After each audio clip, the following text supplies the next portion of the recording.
Frozen in place, I felt trapped as my wife of 25 years laid out the reasons behind her decision to serve me with divorce papers. Her words seemed to blur, and as she noticed my daze, she asked if I was even paying attention.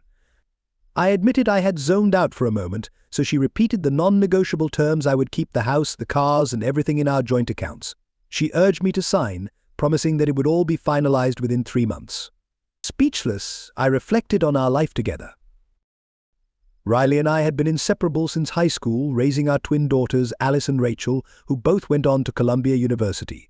We built a cozy life in a suburban Alabama neighborhood, drove matching Subarus, and Riley always had her own credit cards and phone. I never denied her anything, stayed loyal, and treated her with respect. She'd never shown any signs of dissatisfaction. This was also so sudden, maybe I had taken things for granted. I understand how divorce works. Riley, I managed. But at least tell me why. I need to understand, even if it's too late to change anything. Riley slumped into a kitchen chair, clearly reluctant to discuss it, as if hoping I would just sign without pressing further. Come on, Riley, give me something. What did I do? You didn't do anything, Brandon. You were perfect. Sometimes I even wished you'd mess up just so I'd have a reason. But you never did. You were a wonderful father, worked hard to put the girls through school, and always provided everything I wanted, a nice home. Even my parents adore you. It's not your fault. Riley looked as radiant as ever, her skin smooth and her light brown hair impeccably styled. She jogged regularly, keeping herself fit and tanned, usually dressed simply but always able to glam up when she wanted. She seemed just as perfect as she'd always told me I was, but now, here we were, and none of it made sense. This doesn't add up, I said. You can't just shrug this off like it's nothing. Riley folded her arms, looking away. There's more to it, Brandon. I didn't want to hurt you. Let's just leave it at that. What else, Riley? What's really going on? She finally looked at me, her gaze steady. I found someone else. He's a real estate developer, has a sleek apartment overlooking the river, drives a BMW, and is completely infatuated with me. He's successful and charming. You've always been, well, a grocery store manager. Brandon, not that I don't respect what you do. You've always provided for us, and we've lived comfortably. But that was it for you being a manager. Her words cut deep. I'd had opportunities to move up, even relocate, but I'd turned them down to keep our family close. And now this. So, what's his name? She hesitated before saying, Derek Grant. He's the CEO of Riverfront Development Group. How long has this been going on? 6 months, she answered, her eyes scanning the kitchen, landing anywhere but on me. After a long pause, she finally met my gaze. Yes, Brandon. I cheated on you. I was with him while we were still married. I sat there in silence, then reached for the divorce papers.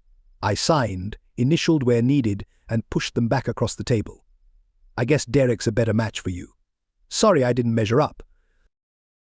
As I stood to leave, Riley called out, No, Brandon, it's not that. He's not better, just different.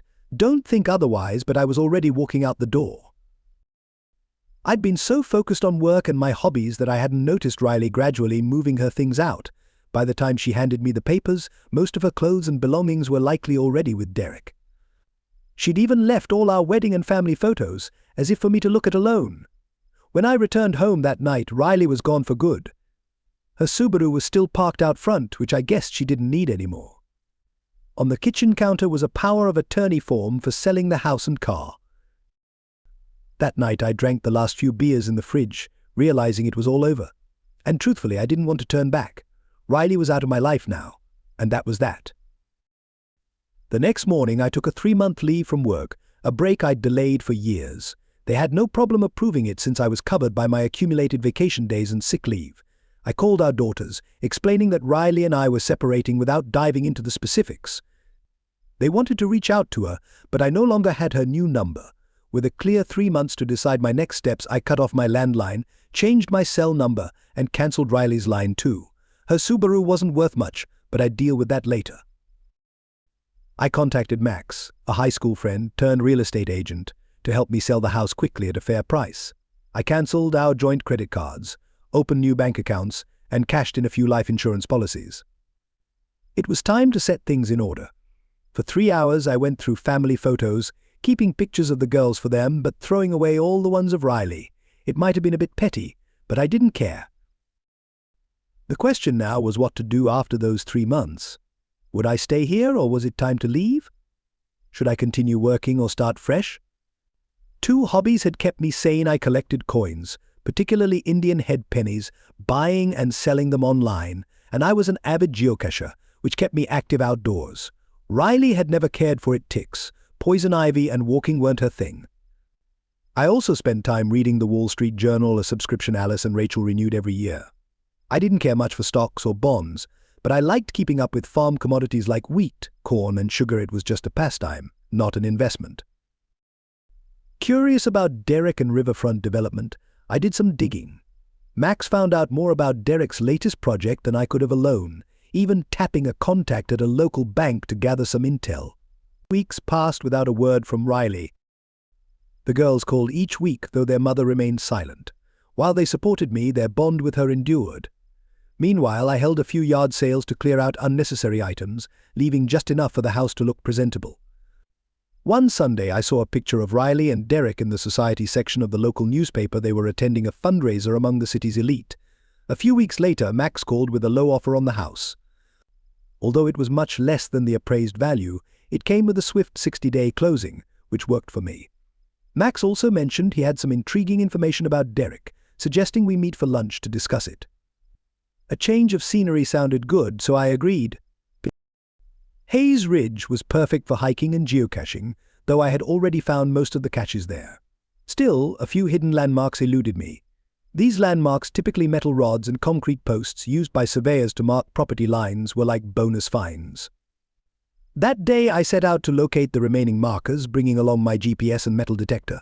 Hayes Ridge spans nearly 2,000 acres, primarily preserved by the Alaman Land Trust, which depends on donations to protect the land from urban expansion. I noticed a large for sale sign near an orchard and farmhouse. As I approached, an older man in overalls and a John Deere hat walked up. Looking to buy or just enjoying the view, he asked.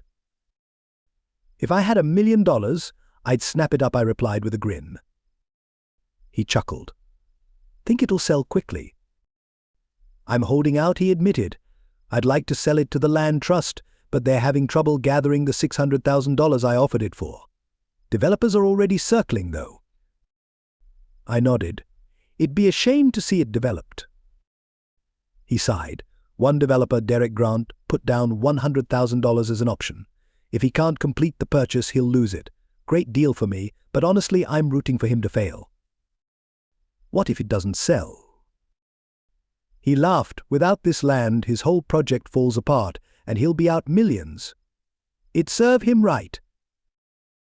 We shared a laugh, and with Derek's name fresh in my mind, I set off on my hike. The landmarks were roughly a mile apart, but the mountainous terrain made the distance feel far longer. The first 2 survey markers were easy to find, standard rods, unremarkable. But the third was elusive.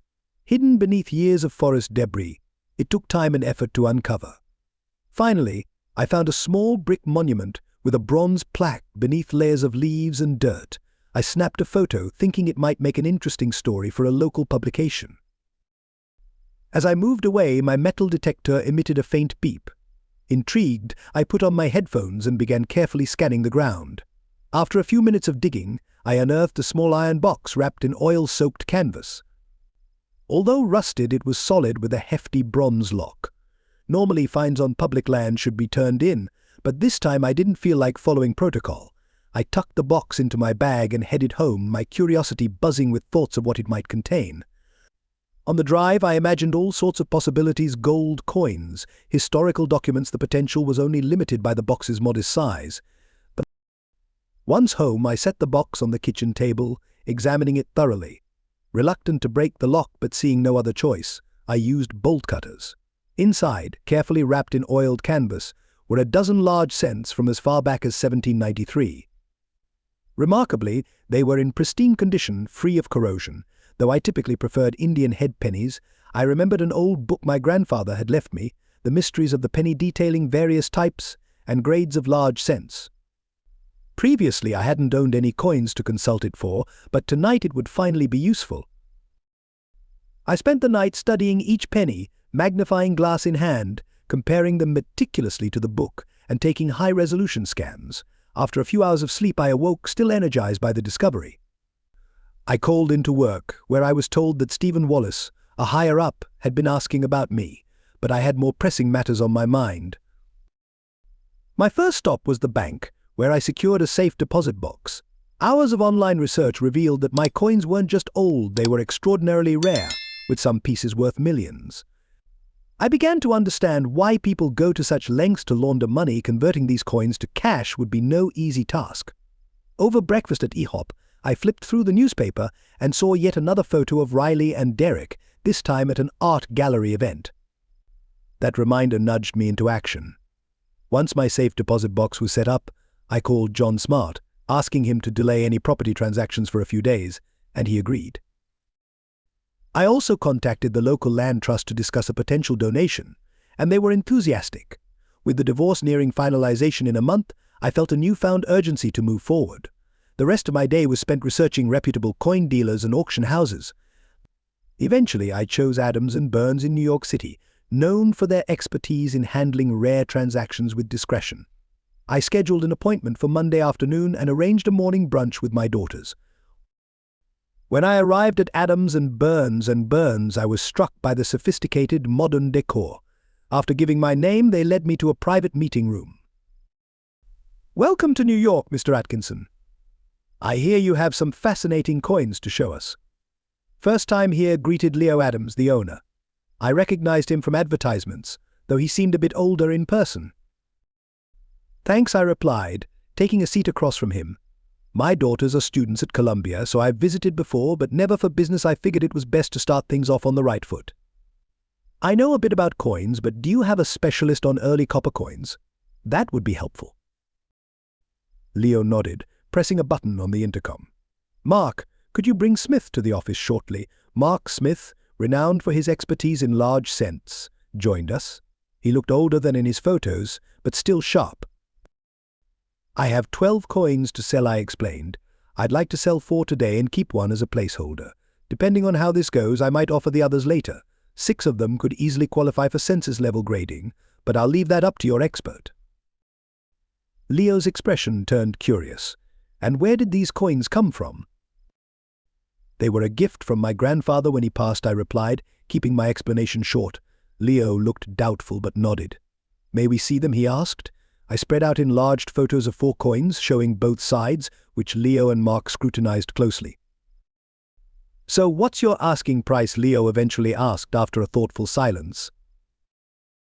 "$1 million wouldn't be unreasonable, given their rarity," I said, recalling recent auction values.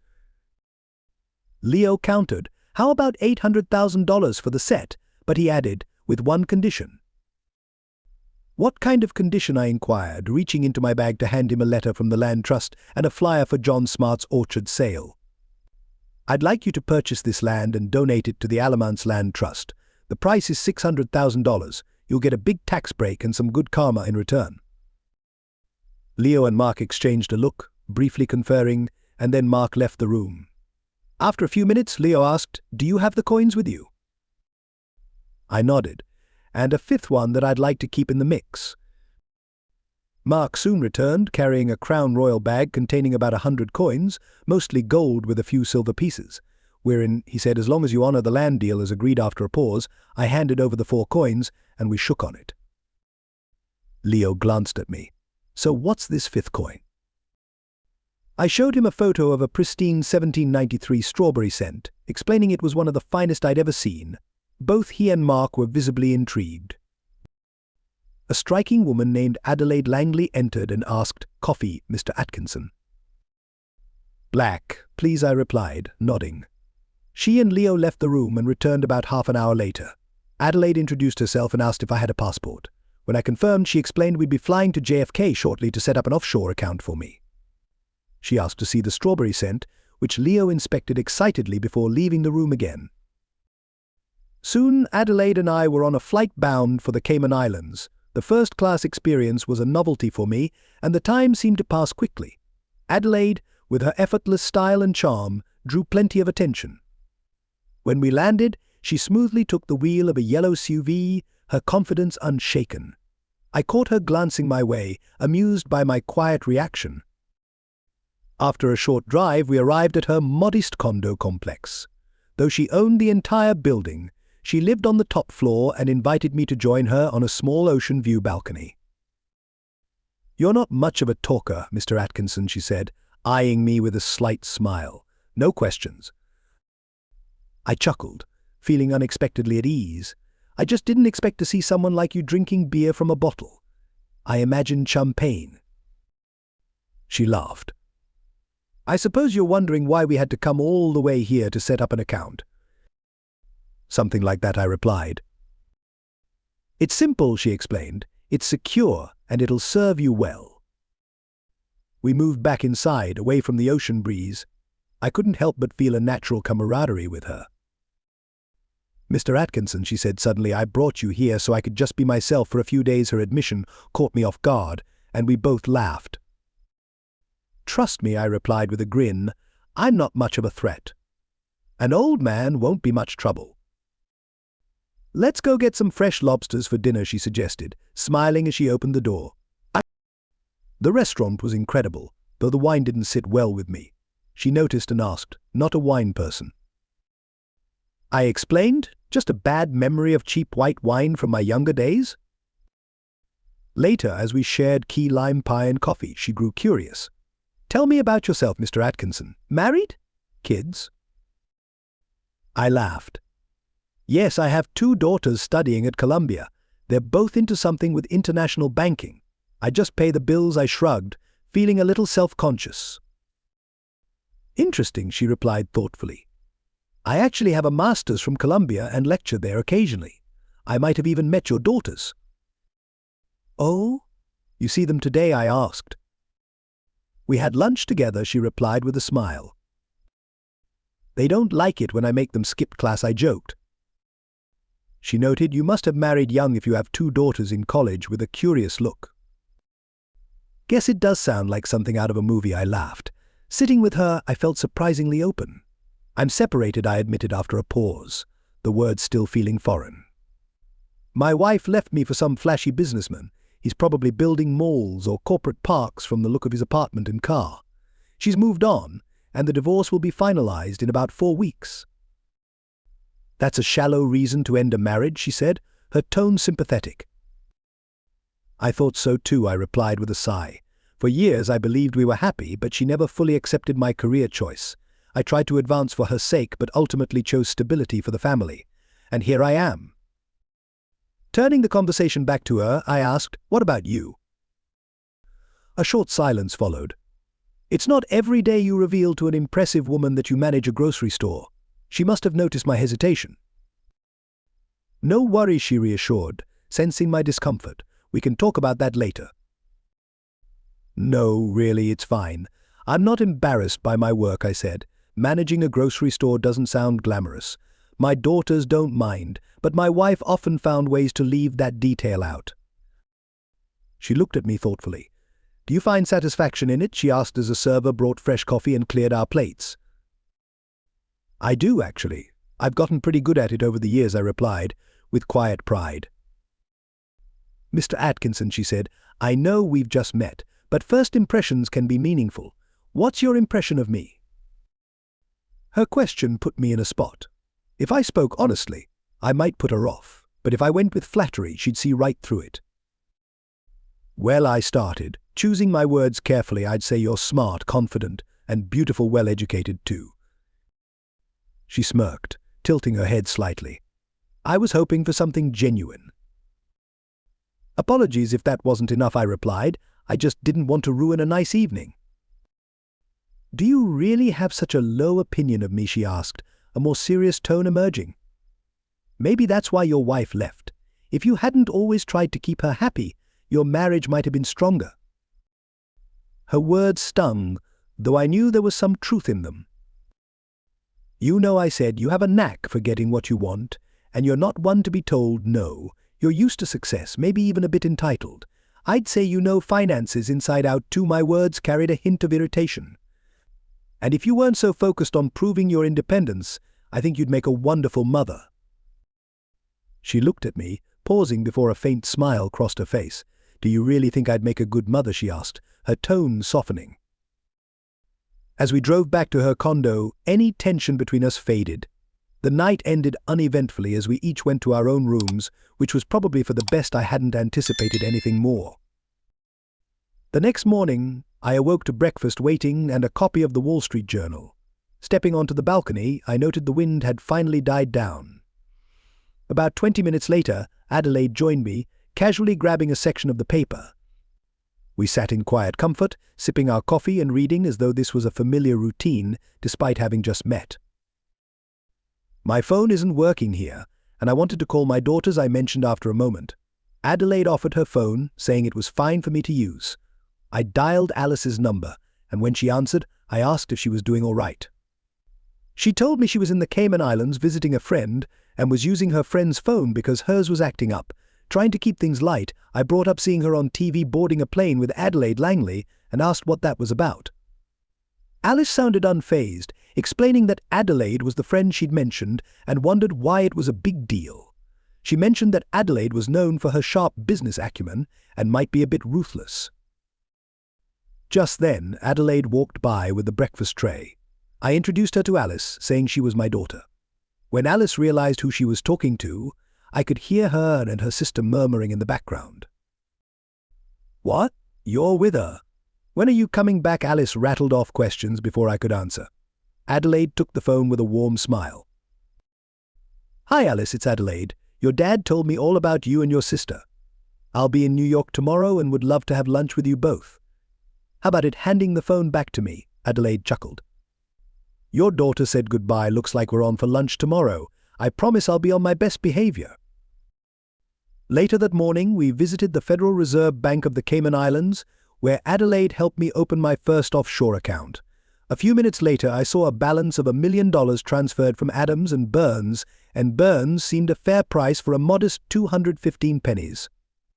Afterward, Adelaide arranged for a friend to take us out to feed stingrays. During dinner, I asked her more about her work at Adams and Burns, and that's when she shared she owned a 60% stake in the company. "So what else don't I know about you?" I asked, slightly embarrassed about my lack of knowledge. She leaned back, smiling softly. "I was born in London. My father's Lebanese and my mother's Turkish. I hold an MBA from Columbia University, as I mentioned. I've been engaged twice, but haven't been in a serious relationship in over 3 years. I suppose I've learned to be cautious about men who show interest in me." "That's a shame," I replied, feeling a pang of sympathy. "Does that mean you don't trust me?" I teased. She laughed. "Well, do I have a choice?" I apologized, realizing I might have overstepped. She shook her head. "Don't worry about it, Mr. Atkinson. We have a party to attend later, so save the serious talk for then." That evening, we attended a cocktail party at a posh hotel, where Adelaide was treated like royalty. Meanwhile, I blended into the crowd, feeling a bit out of place in my New York casual attire. Initially, Adelaide stayed by my side, but I encouraged her to mingle, and she eventually moved into the crowd, occasionally glancing back to check on me. I ended up chatting with 2 gentlemen from Argentina who were cattle ranchers.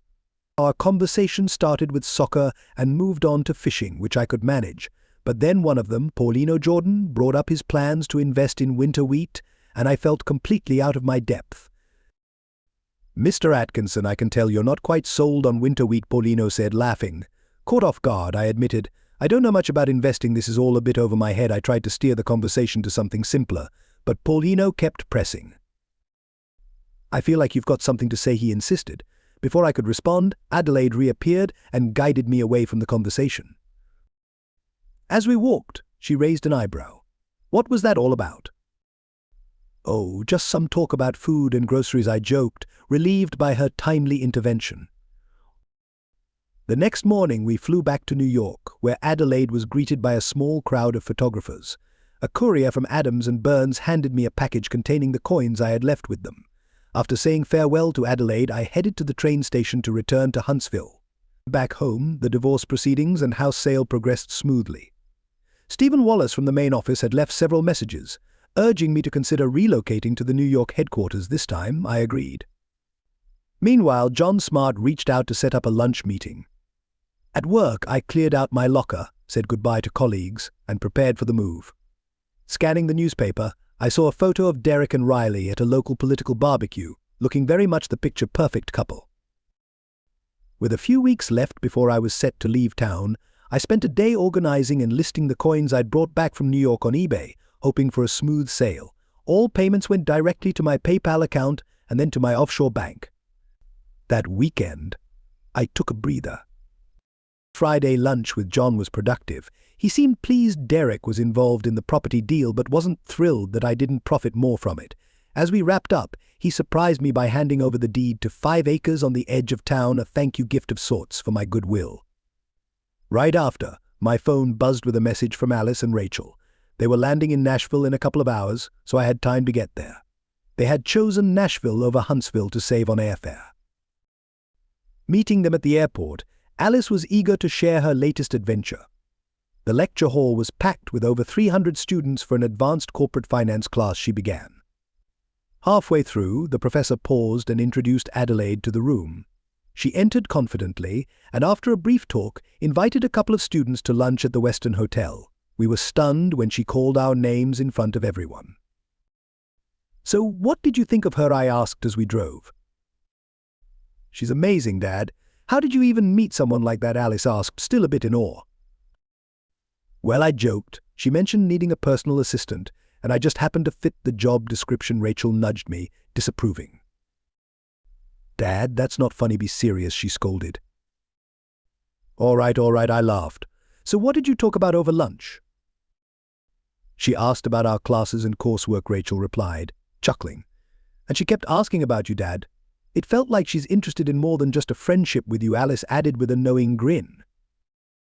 "But why you, Dad?" Rachel wondered, furrowing her brow. "From our perspective, you're a great guy, but Adelaide Langley could probably have her pick of anyone." "Exactly," Alice agreed. "I mean, you're our dad, but even Mom didn't always seem to understand you completely." She trailed off, her tone shifting to something more reflective. The atmosphere grew tense after Alice's comment, and I regretted anything I might have said that painted their mother poorly. I hadn't meant to put them in an awkward spot or stir up old feelings. "Hey, your mum's a great person. I shouldn't have implied otherwise," I said, apologizing. "It's fine, Dad. We understand," Alice replied with a warm smile that eased the mood a little. We continued the drive in comfortable silence until Rachel's phone rang as we crossed into Alabama. "Yeah, we got here about an hour ago," she said into the phone, sounding excited. "That's amazing news. I'll let him know. Thanks for calling." She ended the call with a big grin, exchanging a thumbs up with Alice. "What's up?" I asked, intrigued. Rachel leaned forward, clearly thrilled. "Guess what, Dad? Adelaide is coming to Huntsville on Tuesday. She wants you to take care of her stay, and she's expecting breakfast in bed." She teased, eyes glinting with playful mischief. The news was both flattering and a bit nerve-wracking. With Adelaide and my daughters around, I felt a lot was on the line. We enjoyed a relaxed weekend together. The girls spent Saturday afternoon visiting their mum, though it seemed Derek wasn't around. I asked them to keep Adelaide's visit under wraps, and they agreed to help keep things discreet. We went through the items they planned to leave behind, and by the time I drove them back to Nashville, everything was in order. As I dropped them off, they made me promise to stay on Adelaide's good side.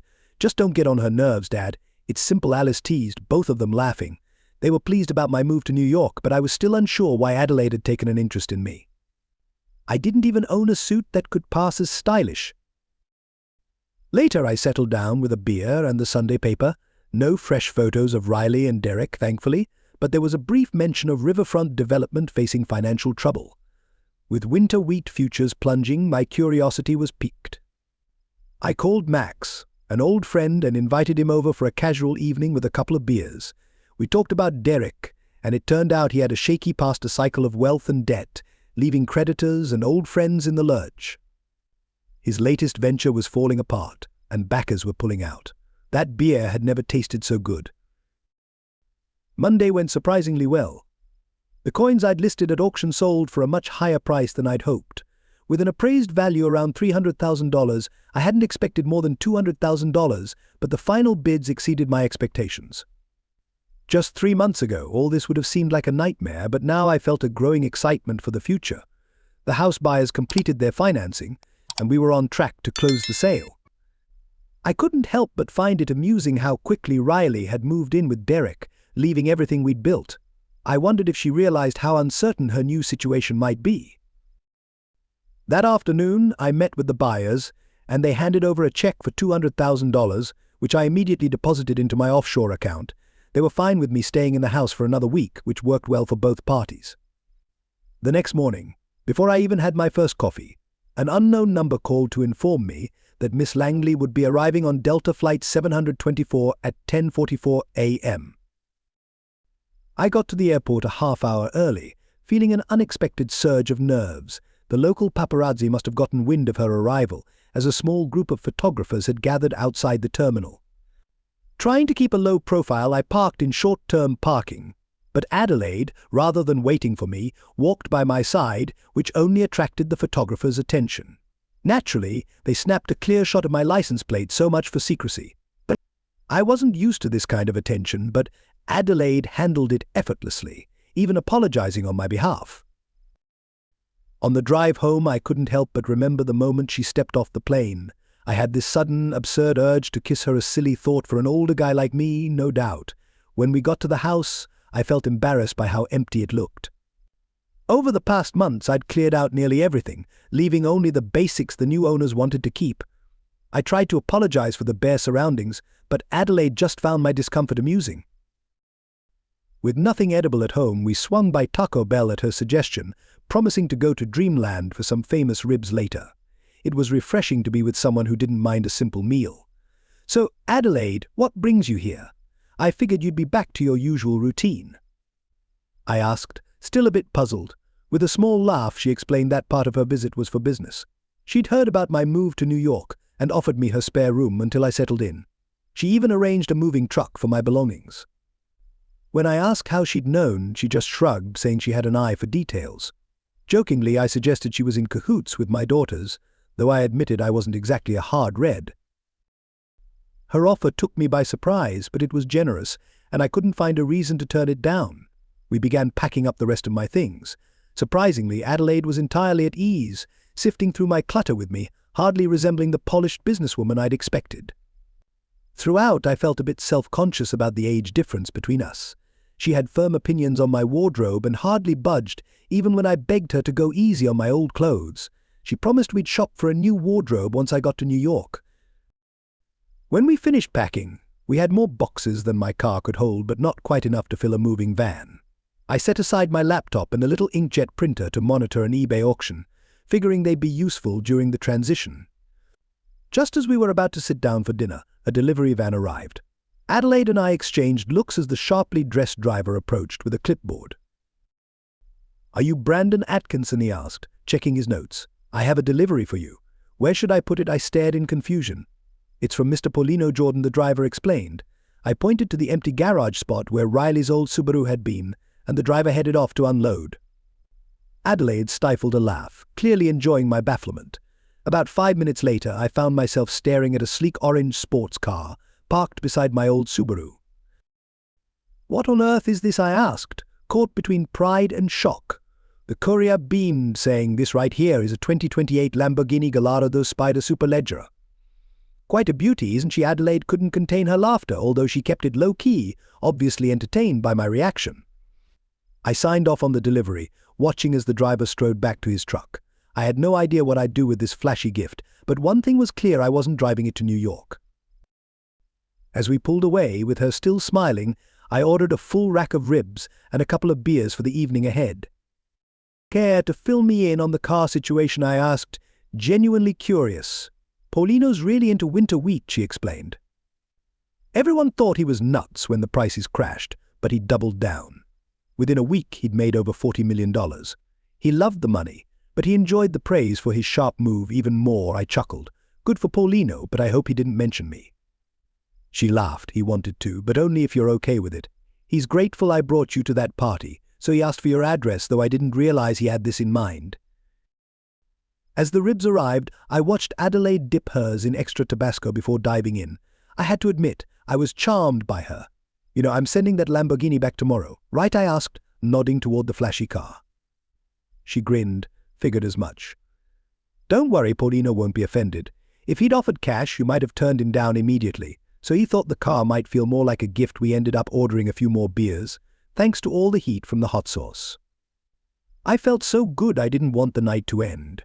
In times like these, I envied the smooth talkers who could charm a woman effortlessly. Me? I'd have been happy just to get a goodnight kiss. Eventually, we called it a night. The next morning, things went better than I'd expected, and all my worries seemed needless. Back at the house, Adelaide surprised me by taking my hand and leading me to the bedroom, and being the gentleman that I am, I made sure to focus on her needs first. It turned out to be one of the best nights of my life, wrapped in a private world that felt just for us. The next morning, I served a simple breakfast juice, coffee, and a Danish. Sorry, it's the best I can do right now, I apologized. It's perfect, she assured me, though eating in bed was less comfortable than it sounded. After a few laughs and adjustments, we ended up moving to the kitchen. Breakfast in bed sounds more glamorous than it really is, I joked, trying not to spoil the moment. But honestly, I had to ask Adelaide, why me? I don't have much to offer, and you could easily have the best. She looked at me seriously. I've had enough of smooth-talking men, Brandon. I'm not falling for that again. Ah, so you're into me because I'm not a player or a fool, I replied, making her laugh. Actually, I was impressed with the deal you struck with Leo in New York, she admitted. I just sold a few coins, that's all, I shrugged. It was more than that, she insisted, her eyes sparkling. Your idea to secure trust land was pretty smart, I smirked. More like a guy taking advantage of a situation to get back at his ex's new guy. She laughed, and I couldn't help but join in. Her intelligence and insight surprised me. She'd hidden it well. Was that a bad move on my part, I asked? No, Brandon, that was genius, she said, clearly impressed. It felt good to have her genuinely curious about me. Sadly, Adelaide had an early flight back to New York, and saying goodbye was harder than I expected. She left me with a sense of fulfillment and even gave me a key to her apartment. The Lamborghini's pickup was scheduled for the next day, but I wasn't planning on driving it anywhere. The movers arrived with a small truck for my things bound for New York, and as I was wrapping things up, Max called with troubling news. Riverfront development was in financial chaos, and Derek had lost nearly all his investors overnight. Rumors were even circulating about missing funds. That evening, Riley showed up unexpectedly. To what do I owe this surprise, I asked. I need to discuss a few things, she replied. I'm leaving in a few days, but I'll help however I can, I said, noticing the missing Subaru. She pointed to the orange sports car in the garage. What's that, she asked. I sold the Subaru back to the dealer after you said you didn't want it, I explained. As for the orange car, it's a gift. I'm sending it back tomorrow. She seemed taken aback, especially by the Lamborghini, and speculated if it was from my new girlfriend. No, it's from a cattle rancher I helped out, I clarified.